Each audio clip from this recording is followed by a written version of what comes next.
We live in a fast-paced and hectic world where it's easy to feel overwhelmed, stressed, and out of control.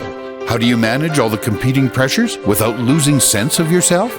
How do you stay focused enough to not only plot a path, but follow it? Welcome to Master Your Life, a show that offers inspiration, insight, and intelligence, as well as success stories from many walks of life that can show you how you can control your own destiny. Our knowledgeable and entertaining host and her guests give practical advice that you can use every day in the quest to master your life. Now, here's your host, Leaha Mattinson. Hi, everyone, and welcome to today's show. I'm so happy that each and every one of you was able to join us from wherever it is that you are living on this beautiful planet in the cosmos that we currently are living in. I'm host Leaha Mattinson, and I'm so excited to introduce today's guest, because I finally got his name right, Dixon Troyer. Inside joke. You'll all have to listen to that one later. We'll share about that funniness as we go along. But Dixon was introduced to me through another mutual friend, and it's this evidence of synchronicity in the world that really, when we're looking for delight and surprise, that's what shows up. And so here entered Dixon into my life through another friend, Dave.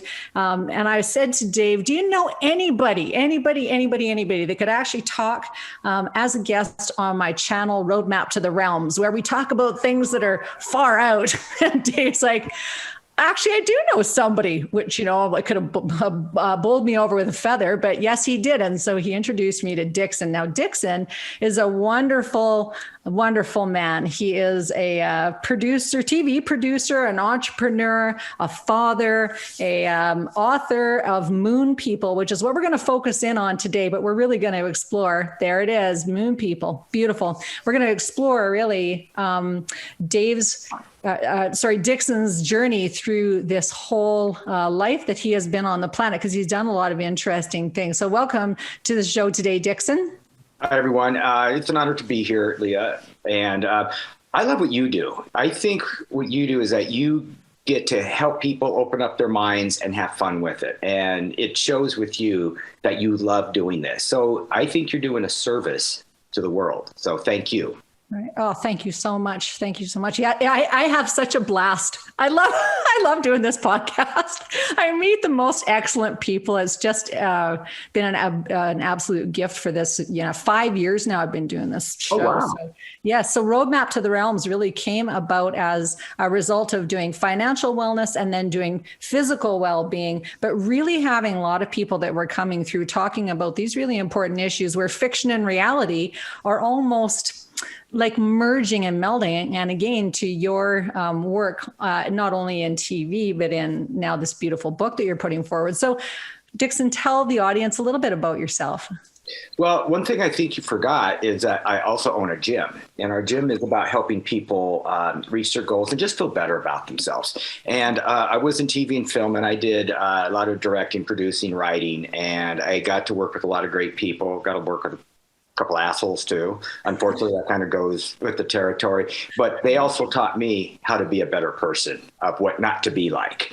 But I moved over to the gym, and I get to help people daily, and I get to be social, and I try to make it fun. Now, the writing part came. I was told that I'm not an English major, and you can't write books. And I go, I have all these ideas, and I believed it. And this is what I want to also share with you. I believed that for 20 stupid years. And finally, someone told me, it was an editor friend of mine. He goes like, Dixon, I wish I had what you have. I will fix your books. You write, I will fix them. I can't do what your mind does. And I'm the kind of guy that drives home from work and I have a whole new story in my head. I'm in La La Land. I don't remember the drive. So with me starting to write, it has changed me, period, because it makes me happy that I get to put this down on paper and I get to have these ideas. And as Leaha said, far out ideas. I just like challenging your mind. And everything I have in Moon People here is really connected to something. It's connected to a an unexplained mystery, a conspiracy theory, something that I want to open up your mind. The Bible stuff in there too. Everyone's going like, oh, the Bible's the truth. Like, yeah, it might have been changed 150 times, maybe for political purposes to control the people. Doesn't mean it's not a great book. Doesn't mean there's not great stuff in it. But I believe in a God that he wants us to get our own truth, not that we are told this is what it is for 1,000 years. So that's one of the reasons why I came up with Moon People, and I kind of have a funny outlook on life. So hopefully in this book that you guys get to have fun, but it opens up your mind. It's such an inviting proposition because you really have come at it from an innocent sort of perspective of what if we just thought about all this stuff in a really non-threatening way? What can be the harm in actually, just knowing more? Or I think what really great books do too is they make you spark the things within you that have resonance. And so that's why I want to encourage everybody, go pick up your book.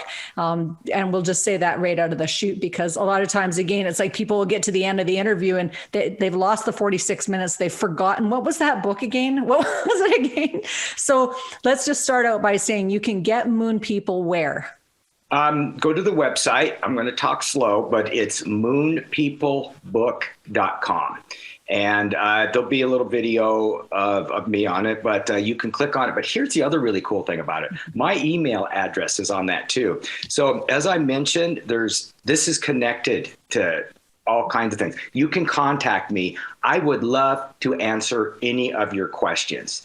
So it's moonpeoplebook.com is the website. So you can buy the book there, but you can also get in contact with me to ask questions. Now in this book, I have everything is connected. Every number has a meaning behind it. The moon's a spaceship. That's Moon People. Adam and Eve were growing as slaves. Nibiru, I called it Planet Heaven. These people came over to mine gold to save their planet. They needed a workforce, so they did grow slaves, but not just Adam and Eve one, but they grew them. This is all in Sumerian scripture. Sumerian scripture is a race that was here 3,000 years ago. Mm-hmm. And they talk about their gods and their deities, how they came down from the sky and had all these magical powers. Well, if I came at that time with a Bic lighter and a flashlight, that would be a miracle. Light came out of my hand. Fire came out of his hand. Prometheus. Yeah, exactly. We would be gods. And yes. Can I kind of share with how this kind of came about way back when, about 20 years ago? Yes, absolutely. I want people to know the history of where this book came from, because it's brilliant. It's a brilliant approach. Actually, it's more than 20. I went to college at a religious university, BYU, and we studied religion. And there's all these people that really know the religion because they go on missions. And let me tell you, they know their scripture and they know their Bibles. Well, I didn't go on a mission. So I was at this party and they were all talking theology. And I kind of wasn't the cool one because I didn't go on a mission. And I'm not saying that in a bad way because they knew their stuff. But I had enough religion because I did go to college and I did study it in college for 4 years. So they were talking about, I know this is the truth. And I go, how do you know? Did you live it? Someone told you. I go, how do you know it's the truth? And they go, oh my God. They go, what is yours? And I go, here, I don't know. I'm just assuming like you guys, but what if these aliens came from this planet called Heaven and they came to Earth and they had, just like I mentioned, a Bic lighter and a flashlight, and they came out of the sky. If you replace the word light in the Bible with spaceship, it makes more sense. A light came out of the sky. Well, could be a spaceship. Out walk these angels. Well, I have a shave, and they said smooth face.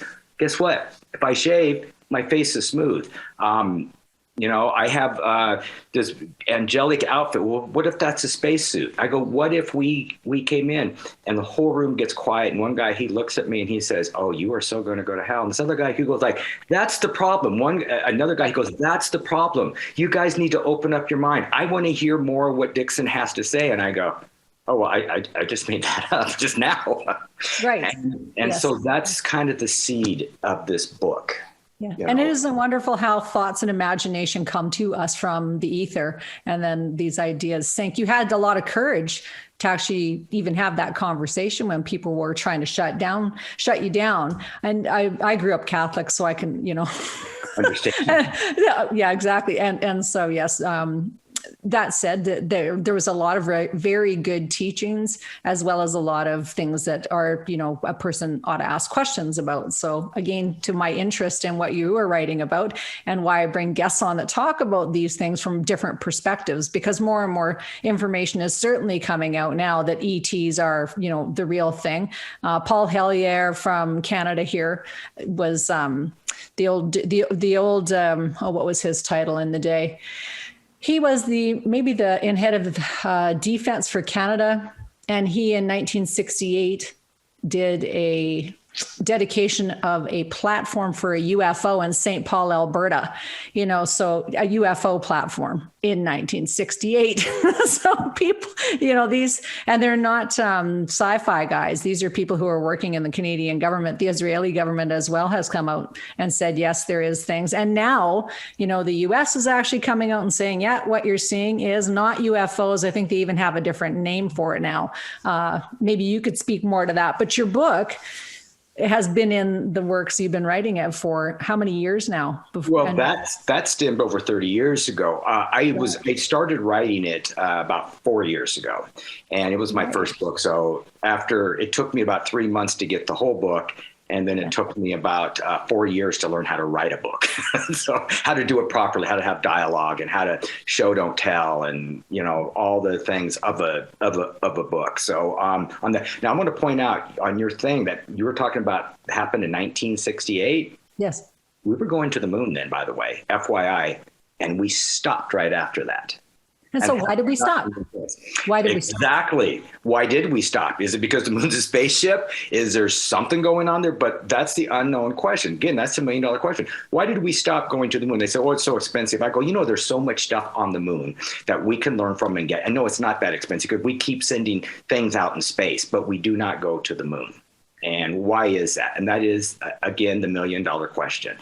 And maybe it's because it's a spaceship and they have control over us, who's ever in that spaceship. Right. So it's a little bit of fun fantasy, or is it fiction meets reality? Well, it depends on who you're talking to. It does. I went to all these conferences, and I went to conferences where there's satellites on the moon, there's a pyramid on the moon, there are people on the moon, there are ships parked on the dark side of the moon, the side that we never see. And to me, it was just awesome fodder, just great fodder. And I used it. Right. And so it's not just fodder fiction. That's fodder fact. So those the architecture on the moon is shown, unless they're making that up too, Dixon. That we don't know. Is it truth? Is it not? And my whole thing is, let's just have fun and open it up. Right. So let's talk about the storyline of Moon People. What's the story about? Okay, so it basically is a father and daughter reuniting after 20 years when the father disappeared when she was 5 years old, and she had no idea, and she grew up in the foster system. Now, 𝙑𝙗𝙤𝙪, which is, it's called the Journals of 𝙑𝙗𝙪, he is 4,000 years old. He is the first guy that came to Earth back in the days to mine gold, and he is still alive. I got that story by going to a moon convention. There's life on the moon, and they talked about this guy came from Nibiru. He came to mine gold with a group of people. His name is 𝘼𝙗𝙤𝙪 and Eli. They have names, and they're still here on Earth. They're still here on Earth. I go, well, that makes him 4,000 years. So he became my character with this, and he's telling the story to his daughter that he has not seen in 20 years.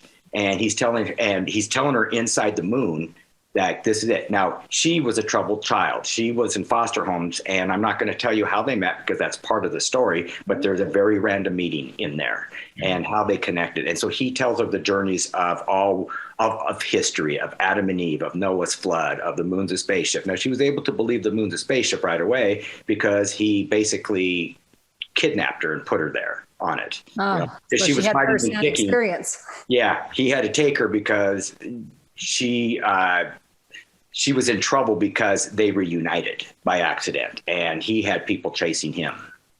So is he a villain, or is he a good guy or a bad guy? Right. His name's 𝙑𝙗𝙪𝙪, which is kind of after the Lord. in Adam and Eve, he made people with his own genes that look just like him, which would be in his own image. So he's basically our Lord character, and his brother is basically the Satan character. And his brother's name's Apollyon, which is a Greek name for Satan, by the way, too. Yeah. Beautiful. Awesome. I told you everything's connected. Everything is connected, and we can attest to this too. Another guest who is regularly on the show is our ancient Babylonian astrologer, 𝘼𝙗𝙤𝙀. And 𝘼𝙗 talks about her actual background is in this Sumerian, Mesopotamian, Babylonian astrology and astronomy, which is quite interesting how that all got hijacked. Love to hear. I would love to see her stuff then, because this stuff is just fascinating. And it's like, it's like if you believe that we were caveman or Moses, it makes no sense from their writings and and the way they spoke and their literature and all that stuff. It just doesn't make sense. So if we're made in his image or made in the image of 𝘼𝙗𝙗, is everybody? Yes, they are all of us as human beings here on Earth right now. We are the offspring of that. Now, he didn't grow just one; he grew a whole bunch of them because he needed a workforce. But we are the offspring, which means that they own us. We are basically their children or their cattle. So there's a reason why 𝘼𝙗𝙗 is still here on Earth because of that. So I always laugh at, like, you get these politicians get up there and they talk and they go this, and I was going like, oh man, what if an alien ship just came and took 1 million of us because they own us like cattle? You know, it's like, how are they going to talk tough anymore? You know, so I always have fun with that. Just like, they own us, and is there truth to that? Because there are in the Sumerian scriptures saying that they do own us. Mm-hmm. And if they do own us, then what are they doing with us? Well, right now, either someone's protecting us or they're taking us and we don't know it, or they're growing us like cattle, or else they just gave up on us. All the above. All of the above. So say that again. They're taking us, they're protecting us. What was the third one? They just gave up on us. They just gave up on us. Or we're cattle, cattle, which means that we're a food source. So these are very interesting concepts to actually, think about. And we've had other guests on the show, Sasha Stone, who's like a human rights activist who we've talked very candidly and openly about, what are the Sabbatean agendas? Do you think that this is satanic or Luciferian? So is this 𝘼𝙗𝙗's brother that's up to this stuff, or? He's there with them. I mean, I really make it a very human. They're not human. They're from the planet Heaven that came here. And like I said, they grew us, and they say it's this beautiful place. Heaven is this fabulous place because they're just a couple thousand years older than us. So their technology is better than us. But the brother definitely has Satan characters, but he's very human. Basically, he doesn't want to be there. He doesn't care. But he is royalty, and he expects to be treated that way, but no one else. So definitely a devil and the Lord conflict going on there in a very humanistic way. It's not like they shoot lightning bolts at each other with their fingertips. They're like you and I, just with a lot more technology and a couple thousand years just to embellish the story. Right. So can you share some of the technology? What kind of technology would be? Well, on this, on their planet Heaven, they needed their atmosphere was almost gone. I mean, they were in a very danger mode. To build a spaceship to come here to mine it and bring the gold back, they needed to do something quick. So they took one of their 7 moons, and since it had hollow spots in it, it was able to float out in space like a ship. They made that a ship. So they put thrusters in it, and they drove that moon here to Earth. We didn't have a moon on Earth. And why do we need a moon? We don't need a moon. It's a spaceship. They took it here. That's their spaceship. They needed a moon to get here, and they needed a spaceship, which is the moon, to get back. So that's the first technology that got here. The second one was the pyramids. They created the pyramids to create power, point it to certain star systems, but coming together with the apex and putting in a generator that honed power out of the atmosphere coming from the stars, that's a second thing of technology. They have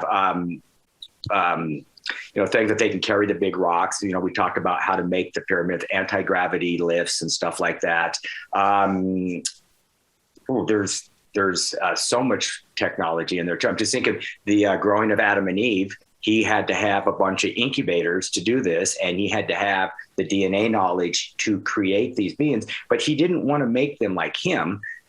He wanted to make them not as smart as him and more resilient, stronger, and make their lifespan shorter because he knew that he was probably going to leave them there. So that was the humans that he made. So they don't have that life expectancy like they do. And if you read in the Bible, the people's life expectancy was 800 to 900 years old. The first people in the Bible, even Adam and Eve's were that way, and Moses, and 700 to 800. And I go like, wow, how can that be? Because they don't have the vitamins and the nutrients and the shelter and the protection like we have nowadays. That's pretty amazing. Are they from here? And so again, I just kind of throw that in there too. Yeah. Methuselah. Yeah. Live a long time. Yeah. So do you think these technologies are still being used now? I kind of have in here, I hint to it that 𝙗𝙗𝙤𝙪 sells technology to get people to not go to the moon, and that's the microwave, because all of a sudden we have all this stuff. All of a sudden the microwave was invented, then all of a sudden the internet was invented. So I just kind of put that 𝙗𝙗𝙤𝙪 trades gold. You don't go to the moon, and I will give you this technology. If we are in touch with any kind of alien race, they're going to want technology. That's just the bottom line. The U.S. government and any government, Russia, Israeli, they're going to want technology because we like our weapons. We like our power. And so, yeah, there's all kinds of technology, but I really try to make it as human as I can too. Like these are really just like you and I, who just so happen to live 1,000 years. And we're like, well, he'll have superpowers. And I go, why would he have superpowers if he lived 1,000 years? Unless he changed his genes. Now, he may be smart. He may be able to speak 30 languages. He may be able to play the best piano in your life because he is that old. But you know what? You only have limits still as well, too. And that's what, like I said, I made him very much. He's not human, but I made him a real person, even though he's 4,000 years old. And so does the book talk about genetic? Oh, yeah. Genetic experimentation? Absolutely. When they grow the first group of atoms. Absolutely. And there is Bigfoot in here too. Bigfoot has a little character in here. And yeah. Bigfoot's on the moon. And he is a big stinky teddy bear who loves to hug, but yeah, he's a big teddy bear is what he is. Nice, but needs a bath. Nice, but needs a bath. Yeah. Yep. So I'm curious about that a bit more. Maybe this would be in your next book, but because of this whole mRNA vaccine, the jab, I should say, we'll call it the jab. The jab. Sorry, I might have to edit out that one word so we don't get banned everywhere.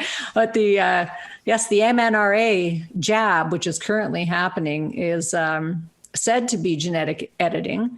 Do you have any thoughts on that or fodder for that? It might not be in the book, but it might be in another book. No, I stayed away from that just because there's a whole bunch of I don't know. And we just went through so much BS and people being scared and people pumping the fear into them about, the COVID. I mean, I still got people wearing masks. I still got people that are afraid, that run from you, and I am not an anti-vaxxer. But I'm still waiting to see what it does.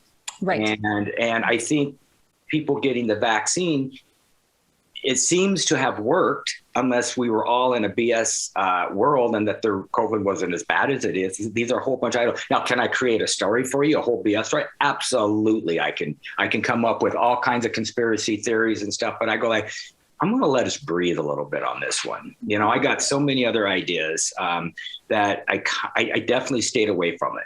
Awesome. The only DNA stuff I did was creating Adam and Eve. And they were in incubators. And by the way, they do not have belly buttons because they were in incubators and growing. So they're like the first batch of people that don't have belly buttons. Right. And that is scientifically very factual. You wouldn't have a belly button. So check that out. Now, there's some famous painting that actually has Adam and Eve on it, or one of them without the belly button. But I can't. Really? Yes. I'm trying to remember what it is. It'll come to me. I will put that on my webpage or something. Yeah, look it up, because there definitely is one. And the audience can, weigh in. You can email us at, Leaha Mattinson. You can come on to masteryourlife.ca and you can email us with the answer if you know the answer to that skill testing question. What is the painting where someone doesn't have a belly button and it's a funny joke? I'm trying to remember where it is. But anyway, interesting story. So back to your interesting story, though, Dixon, what is the... what have you had some feedback on the story? Like, have you had people talk to you about the characters and what they think, how it maybe changed people's minds about how they thought about either their own spirituality or how they look at things in the world? I've scared a few people, but in a good way. I had a really funny story happen from my gym. One of the parents read it with his son. I think his son's name is Moses, by the way. That's funny. It is.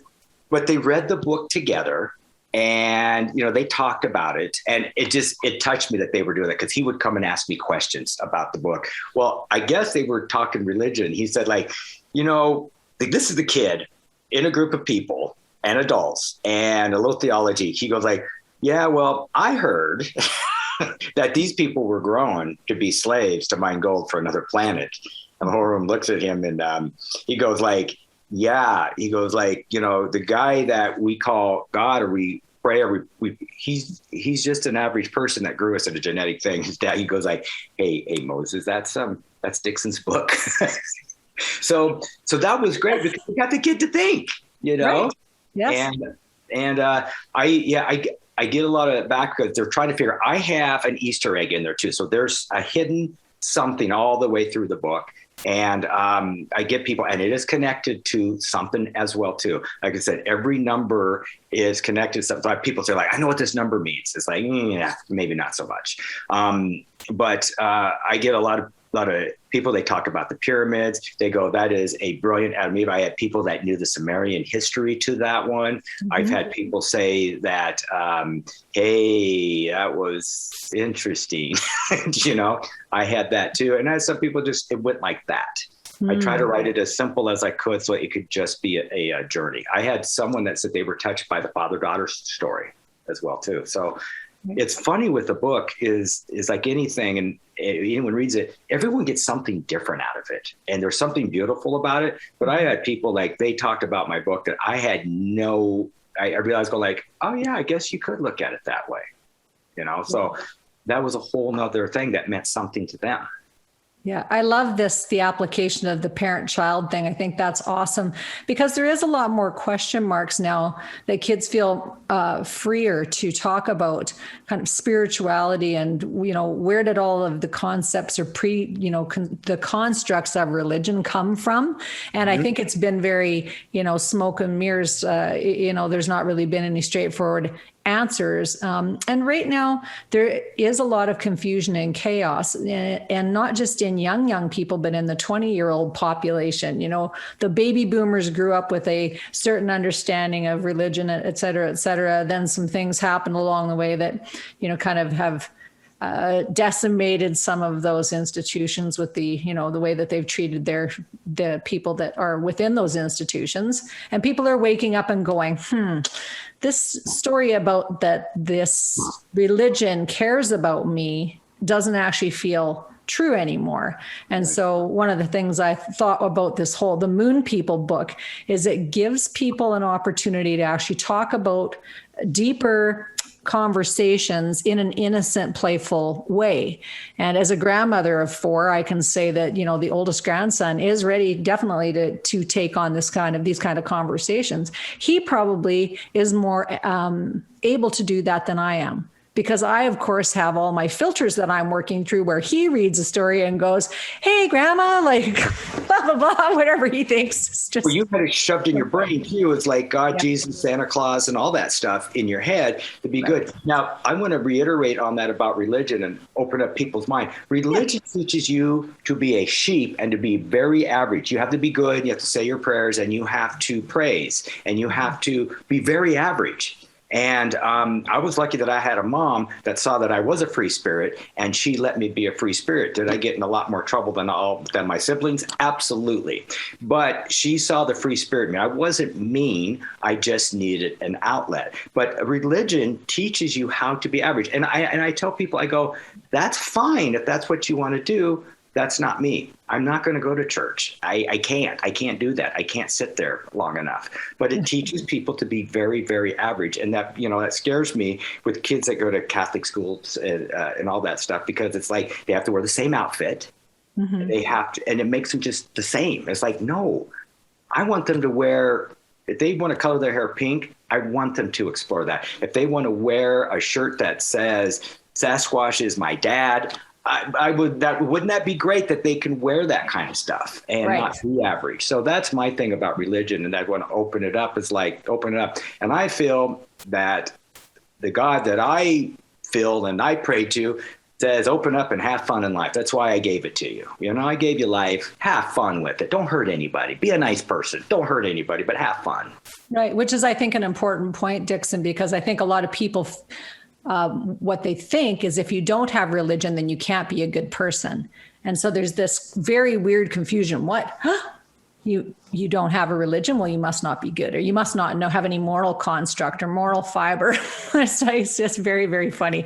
It's like, no, actually, I can be very good, very moral. And also I don't need to be the lamb, laying myself down and sacrificing myself for everybody and their dog. I can actually, Jesus even was righteously angry in the temple, which I remind people who say, keep turning the other cheek, keep turning the other. It's like, hang on a minute. Let's be candid about a little bit more about what actually happened in the life of that master, because there are masters, I think, and we can be masters in our life. We can have the Bic lighter and the, so we can choose to be masters. Yeah. Is that part of the advantage of being made in the image? I'm not quite sure of the question. Oh, just that we actually can be like Prometheus. We can be godly. We can create big divine things. And the reason we can do that is because our maker allowed us that. Yeah. Well, we're not so dumbed down. Yeah, no, we're not that dumbed down. We still have the Bic lighter and the flashlight, so we're good. But I just want to point out that was beautiful what you said. We don't have to have a church or religion to be a good person. I mean, you can walk by a homeless guy that doesn't have a shirt and give him yours. You can help someone across the street. You can take in a dog from a shelter. I mean, there's so many nice things that you can do. You don't have to have religion to do that. Right. And I think that's beautiful that you said that. Yeah. The question is I think you should explore to be your best person, kindness, but do what you want. If you want to be that person that wants to develop things or to have gadgets, and do it. If you want to be a nice person, do it. It's up to you, but we have that opportunity. Now, unfortunately, we're a herd animal. And sometimes it's not natural to think. It's natural to be part of the group and to confide to be part of the group. And there are people that's what they need. And you know what? That's great. That's great. But there's people like you and me that are outside the box. I'm a guy that's outside the box that has to figure out how to get inside the box. And I feel you're the same way too. I have to work hard to be inside the box. And I have to work hard to be organized and stuff like that. But that everyone's different. So if you want to be led, that's beautiful. That's not me. That's not you. But we know that we have to conform in society. And you're doing nice, beautiful things. And I think that's that's you. And it looks beautiful on you that you get to help people out and do that. Yeah. And everyone gets the opportunity to play the other side of the fence too. So in your book, do you explore past lives? Do you? No, I don't hit the past lives. I make it just, I make it as human as we are right now. So we don't have past lives, but these guys are alive for 4,000 years. I got 4 characters that are alive for 4,000 years. So, and it bleeds over into the next book too. So, and we do some more gene work in the next book. I make a superhero in the next book. Oh man, I hope it's a redheaded woman. No, but I may have to. It's actually a Hispanic kid who's 25 years old who I watched him. His grandpa used to do or still does our yards for 25 years, and he would bring his grandson in to help him, and I kind of based it off him. Darn. Yeah, but I think. Are you writing a trilogy? Hang on. Yeah, I am. But yes, I will definitely have to have a redheaded woman for the next one. Okay. Definitely. That's so funny. Yeah. So I love it's like the characters that you've made them so human, because sometimes I get away from the being human also. When you're somebody that's kind of that outside the box, it's hard to remember what it's like to be in the box. And then you're not compassionate necessarily or that responsive. So this bridging, the real world and the real world, quote unquote, and the cosmos, or the real world and the specter of maybe it's creativity, when we're in our creative energy and that's kind of outside of us and we're doing the creation, versus that kind of 3D reality that we're living in, is a challenge. Are you seeing more people that are gaining skills in that ability to be creative? Yeah, I'm going to say yes, because I'm just in that world. I was in the TV film world, so it is creative. Even in the gym business, I get to be very creative. I get to shoot videos and write them and create them and direct them. And we just did this whole Avatar thing, and I helped direct that. So I tend to draw more towards creative people. I'm in a writer's group, that's what so the answer is yes in that one, but that's because that's what I'm drawing myself to. Yeah, wonderful. And I think this invitation, let's talk about the invitation that you have for everybody when we started the show about coming and, connecting with you on your website. And I think this is important because the idea of community is one that we're really seeing blossom right now in this time of our, conscious awareness of going, where do I belong? Who do I belong with? Am I okay with still continuing to have these sort of blasé conversations about stuff that are not actually enriching my life, or am I ready to master my life and have more insight, intelligence, and inspiration to live a better life? And then how do I find a group of people that might be open to having conversations that would bring me to that leading edge in my own life and my own conscious understanding of me and my being and what I'm supposed to be doing here to bring joy to myself and then externalize that joy. Is that what you see your community doing in some sense, Dixon? Yeah, absolutely, because that's what I like to hang out with. I'm sensitive, so I feel people's energies, and it's not like, la, la, la. It's like I can feel. So if I'm around a negative energy, it sucks the life out of me. But if I'm around a good, happy energy, it's great. I'm really good around animals because animals are just pure, and they're, most of it is just joy. I want to please you. I want to be that. I've trained horses. I have dogs. All that. I don't have any chickens. He would wake me up way too early in the morning. For those of you who are only listening to the podcast, you'll have to go on and watch the YouTube video to see what just happened. Poor Dixon. Sorry, I showed him my friend Mike Sass's Hearthstone Heroes of Warcraft rooster. So I'm going to put it back up just because it's so funny. So, some birds are not that nice to wake up to. This might be one of those. Right. That would be something went wrong. Try again in a few seconds. Sorry, that's my Google. She talks. So on that children as well, too. Everyone goes like, you're so great with children. I go, oh, because they're so easy. They're so pure. All they want to do is have fun, because that's the energy that I like to be around, that fun energy. So that's what I go. That's what I like to hang out with, And when I have my free time, I do. Now, I'm blessed with a gym that draws that kind of people. We do body weight training. We work out hard, and it's a sweaty mess. And we're like, oh my gosh, it draws.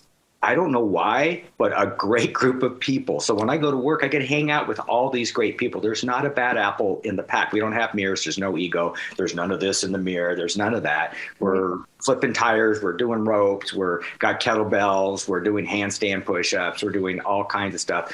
We're going fast. We're pushing each other. So on that answer is that I tend to draw myself towards people that are fun, have light energy, and want to laugh. Right. Love it. I love it. I was a gym rat also at one point and I did so many burpees that I ended up with needing cortisone shots on my elbow. I think I was the burpee queen of Canada at one point, but I had to hang up the mantle and do some Qigong. I still do kettlebells because I love kettlebells, but me too. Kettlebells and skipping. I do Qigong faithfully. So I love that energy that when you're cranked up. So let's just go though to this energy question and what you said about loving the energy of children, because your story is about a father-daughter relationship. And yet you are not a father. You wrote this book. And then can you share with the audience this very neat experience that you recently had? Non-dad Dixon. Non-dad Dixon, who everyone says, you're so great with kids. You don't have it. And I said, I guess I didn't find the right woman yet. I said and then all of a sudden life just kind of boom, I was in my 50s out of nowhere. It's kind of like, here I am going through life, like, boom, I'm in my 50s. So on that note, I did 23andMe. And again, my book is about a father-daughter united. And I just find out what my background is. And I want to see if I have any genetic things I need to worry about. And my buddy Dave, who we talked about earlier, who colon exploded on us, he said, you ought to just do it for the fun. He'd been telling me to do that for a year. I did it, woke up one morning, checked on it, and they had this whole graph for my history. And it said Dixon Troyer, daughter. It had a picture of a girl and her name. And I go, oh, that's just a graph to tell me how to do this. Well, it's true. And then everything went through my head. I think you guys can have a feeling of who I am right now, is that I was more concerned about her. Everyone's like, could you freak out? It's like, no, because what if she had a horrible life? And I didn't know. So I reached out and I said, hey, I'm sure you got this. Same thing as I did. Just want to say hi. And if you want to reach out, I'm cool. Well, she reached out. And again, I was worried, like, what if she was in foster homes? Just like Luna in my book was in foster homes, had a shitty life. And I found out she had a great life. She had great parents. She got adopted. I knew nothing about her, absolutely nothing about her. 23 chromosomes matched. It was a 99.9% match. I am her dad. And she's wonderful. She had a good family. She graduated from college twice. She went into business, and now she's an EMT and a fireman. And I wish I could take responsibility for her upbringing to say I had something to do with that. But she's beautiful. We look alike, and it's kind of just like that. It's been like about 5 weeks. It kind of gives me a whole nother outlook on life. Right. It really does. And I'm really glad that we're able to talk. I just sent her a copy of the book, and I wrote on the inside of it, it's go like, hey, the irony of this is it's about a father and a daughter reuniting, and so there's that story. But it's really amazing on it just kind of have changed something inside of me too. Yeah, that is just such a great story. It's so incredible how life unfolds. Like all these little surprises, you just go, whoa, that's like, wow, that was a surprise and sometimes it's a delight as well. Yeah. So excited for you and your journey around that, because it is knowing that you're a parent or that you have whatever, there's something that changes. So what's changed for you? What do you think about differently now? Well, we're changing recipes now. How about that? I'm sent her a cookbook with my book. Right? Oh, yes. It's just, I don't know. Our emails are long and we talk, and I tell her, I said, hey, I look forward to your emails, And I guess I can't explain it, but I know the first thing I kicked in, it was the protection. It's like, I hope she had a great life. Yes.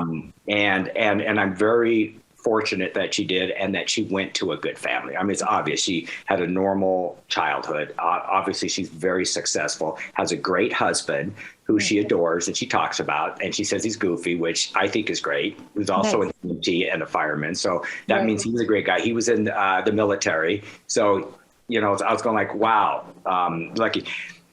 I don't know. I don't know what to say, but it just breeds another fire or life in me. Yeah, it's pretty fresh too. So thank you for being so vulnerable and sharing that. I think that's encouraging for other people who are contemplating, exploring anything in your life. So you've explored all kinds of things. You've explored being a TV producer and a director, an entrepreneur, a blogger, a gym owner. Now you're exploring being an author, and now exploring being like that role of a father, dad, whatever you want to call it.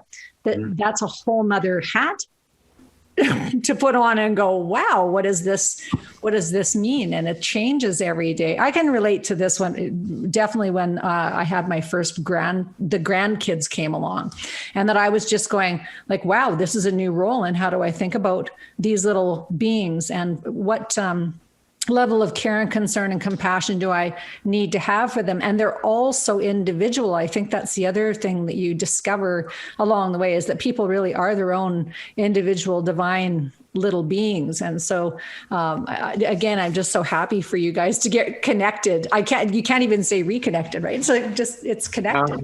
Just connected, Connected. And it's very nice to have a success story. I think that we need more of those in the world too, success stories and happy stories. What can you say about playfulness and how much that has helped you to remain youthful in your approach to life? I think laughter, seeing the silly side of life, it just keeps you youthful. You're not around negativity, because it's pretty obviously, if you eat crappy food, it ages you, it causes cancer. If you eat healthy food, it makes you healthier and you live longer, and your body's not breaking down. Well, I think it's the same thing. If you want to be negative and you want to start thinking of like, well, what if someone's going to like trick me, and what if they're conniving me and all that? You can sit there. That's your bad food over here. Or you can be over here and say like, I'm going to be positive. I'm not going to have these thoughts. I'm going to laugh about things. And I do stupid things every day, and I have to laugh. Like, how can anyone forget their phone nowadays? How can anyone? Well, Dixon does. Okay. He can leave the house without his phone. How can you leave without sunglasses in California? It's like, but I do. I have to laugh at it. Dave and I go back and forth, and we go like, well, you won't believe what I just did. Like, yeah, I can. Yeah, I can. Yeah, I can. So I say, if you put goodness in your life over here and you get to laugh, and it's lighter other than this heavy drama, that you're going to live longer, and you're going to live a happier life.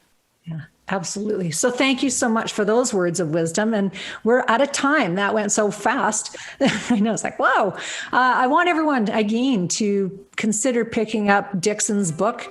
Check out his website. You're going to find everything you need to know about him, and Moon People in the show notes, or on masteryourlife.ca, or you can find him through me, or you can find him through him, whichever way works for you all, because we all know that you are life masters. Thanks again, Dixon, for being so wonderful.